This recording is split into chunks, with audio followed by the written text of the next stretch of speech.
What's up, YouTube? Today I will share with you my 7 reasons to be bullish about the soccer card market.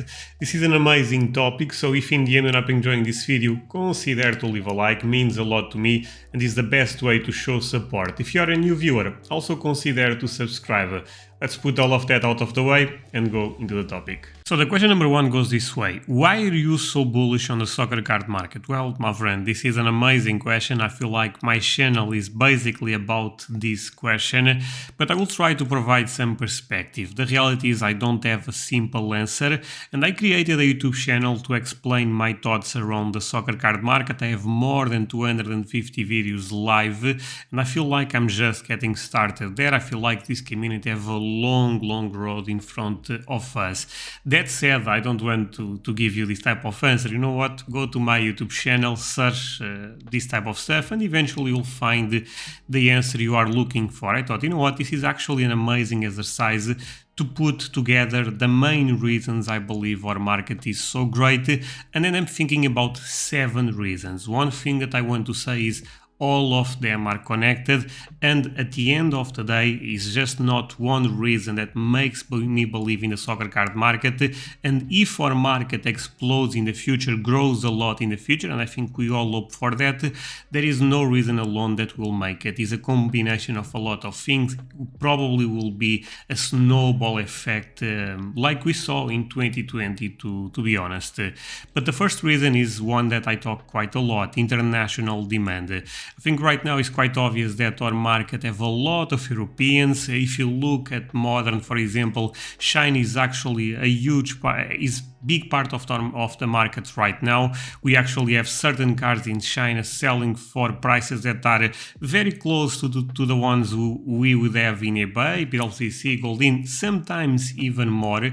This is a trend that I expect to continue long run, and I think international demand is something that makes our market quite unique. I think certain sports, for example, like basketball, may have this potential also, but is not comparable with soccer. We are in a completely different level, being totally honest.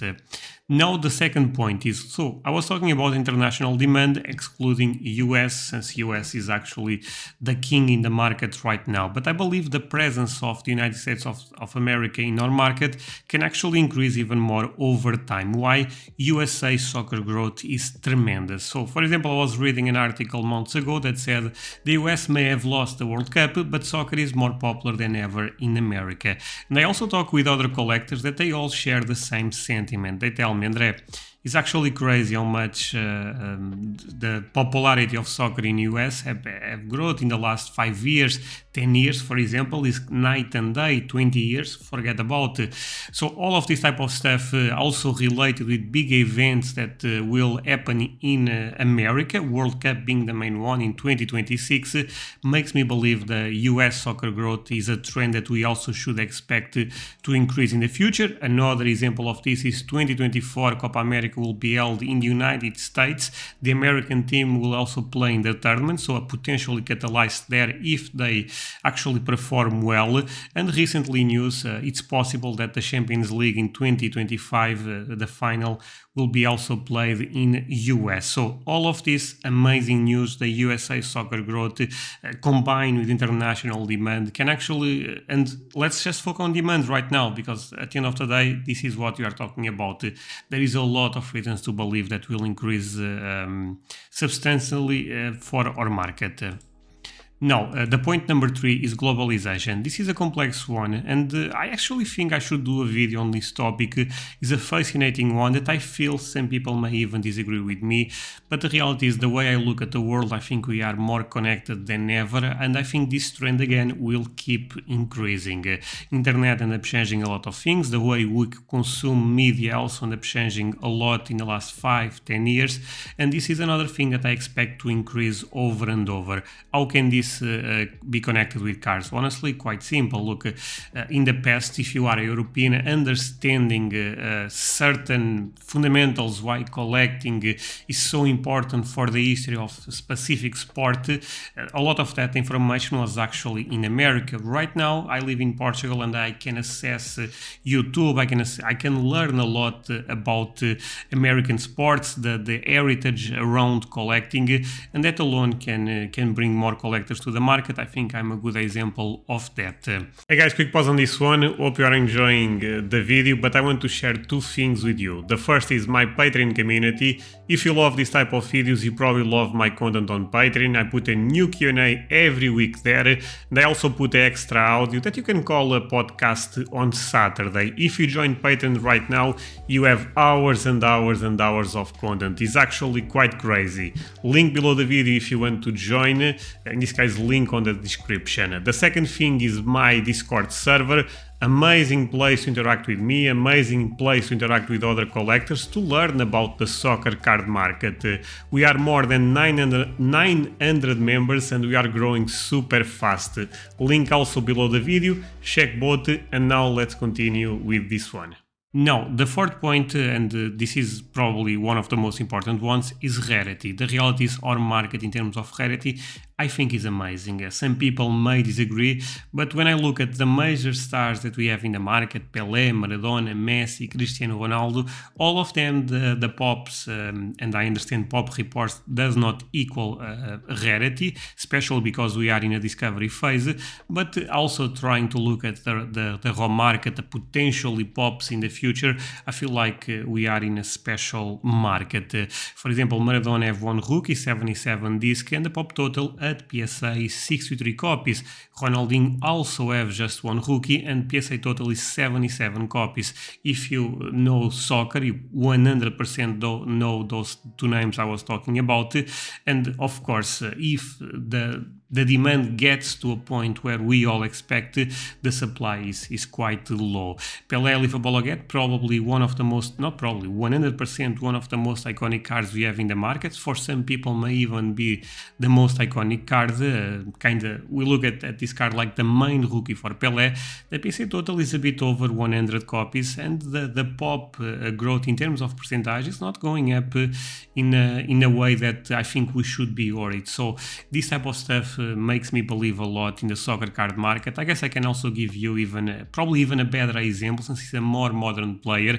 Cristiano Ronaldo have two rookies, the Panini football sticker and the Panini cards Mega Cracks. And if you put all together, in this case these two together, the pop total at PSA is lower than 500 copies. Cristiano Ronaldo, if you are not aware, but I suspect you are aware, is one of the GOATs. He's actually the most followed person on Instagram and is a phenomenon. He's a world star. He's a superstar. I guess also a world star.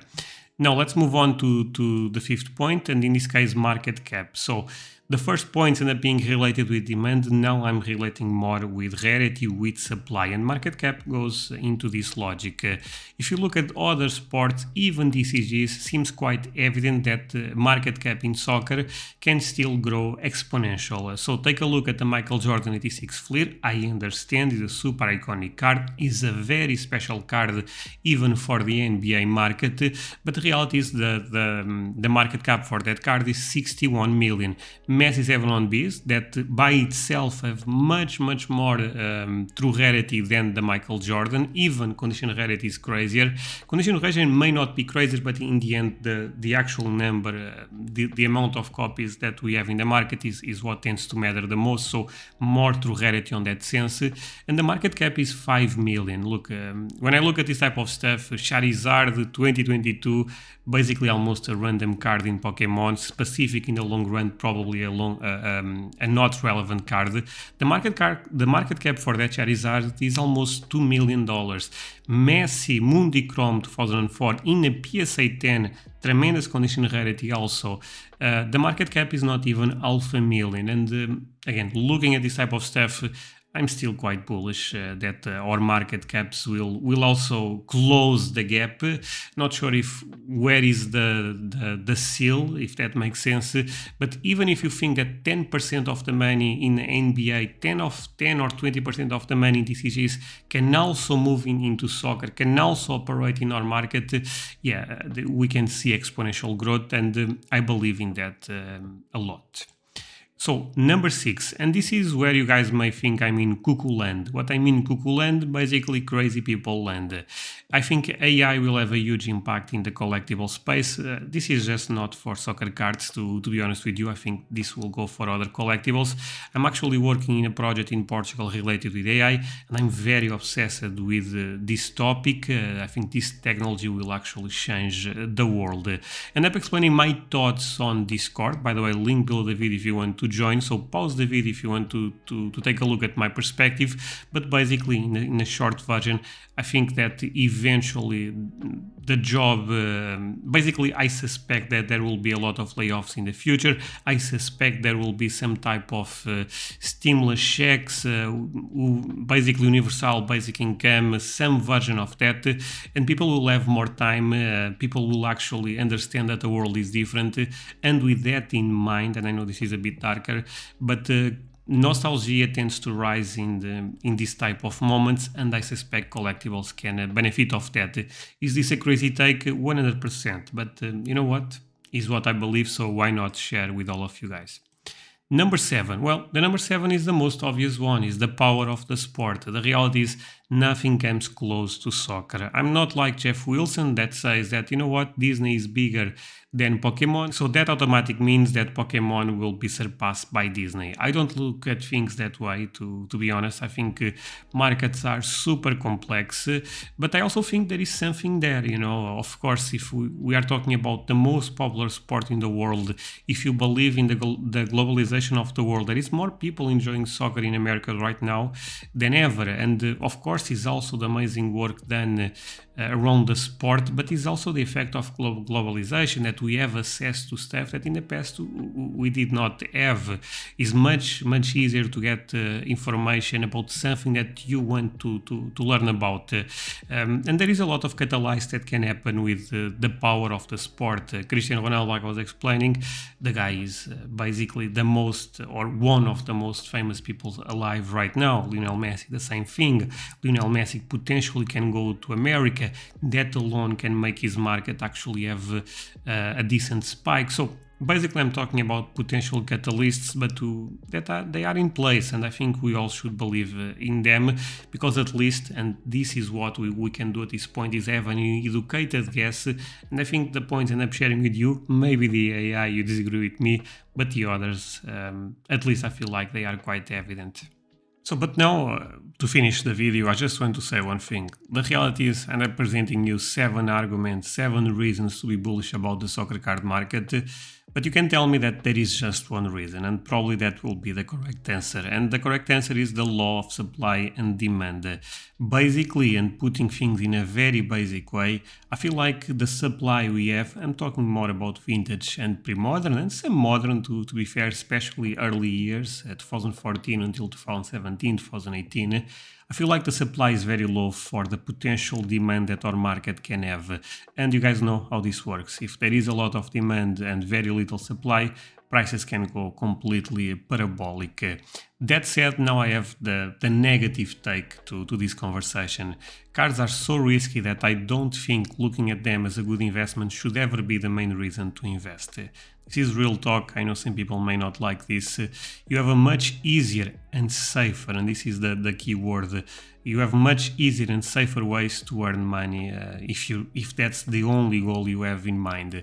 It's a cliche, I understand that, but you must enjoy the hobby and the beautiful world of collecting. Otherwise, again, you probably will not last. You probably will even regret the experience you are trying to get in the market if money is just your main focus. There is so many things that you can do right now, especially in a better market like this, that they will be, I'm not sure if they will give you the same return, return, but I suspect they are quite safer, and that alone should tell you a lot.